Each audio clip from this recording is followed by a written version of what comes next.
भगवंत सांगतात, जसं तुमचं कर्म असेल तसं त्याचं फळ तुमच्या जीवनामध्ये तुम्हाला मिळू शकतो.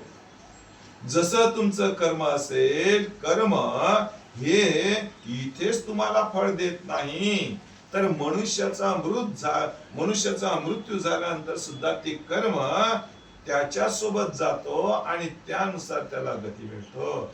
दोन्ही लोकांमध्ये भगवान बुद्ध सांगतात की तुम्हाला सुख अथवा दुःख देणारं जे काही असेल ते तुमचं स्वतःच कर्म आहे. म्हणून भगवंताचा अन्वय जास्तीत जास्त आपल्या या कर्माकडे पाहत असतो. माझ्या कायेचं कर्म, वाणीचं कर्म आणि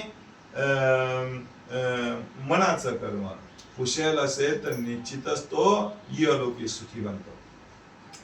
भगवान बुद्ध सांगतात की पहा, मनुष्य जन्माला आल्यानंतर काय की मनुष्य अल्पजीवी आहे, फार थोडं जीवन आहे. मनुष्य इथे येतो एखाद्या पाहुण्यासारखं. आपण म्हणतो की आम्ही इथे आल्यानंतर आम्हाला आमचं खूप आम्हाला मृत्यूचं तो स्मरणच करत नाही.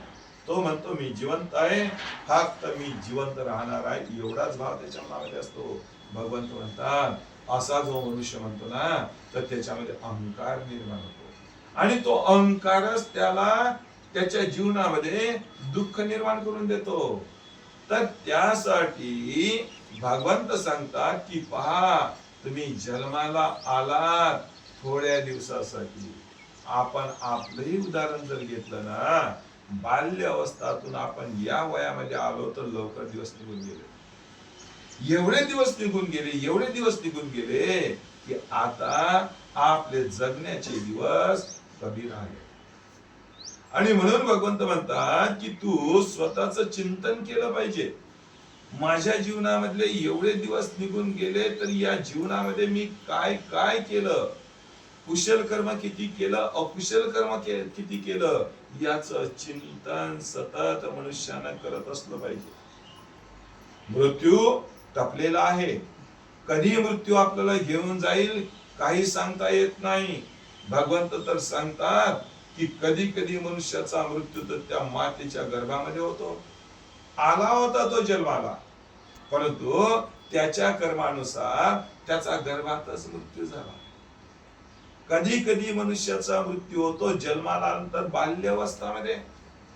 जन्म तर झाला त्याचा आणि काही थोडे दिवस बालपणाचे जगला आणि मृत्यू आला त्याला घेऊन गेला. कधी कधी मनुष्य भर तारुण्यामध्ये मृत पावतो. मनुष्य जीवनामध्ये येतो, बाल्यावस्था उपभोगतो, तरुणपण आणि भर तारुण्यामध्ये मृत्यू येतो आणि त्याला घेऊन जातो. आणि एक तिसरी अवस्था आहे म्हातारपण.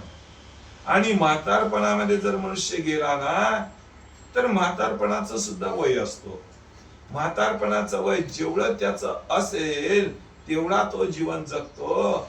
आणि मग चौथी अवस्था नाही कोणती, त्याची इच्छा असो अगर नसो, मृत्यू येतो आणि त्याला घेऊन. मग मृत्यू असा एकाएकी येत नाही, तर मृत्यू कोणतं तरी कारण घेऊन येत असतो.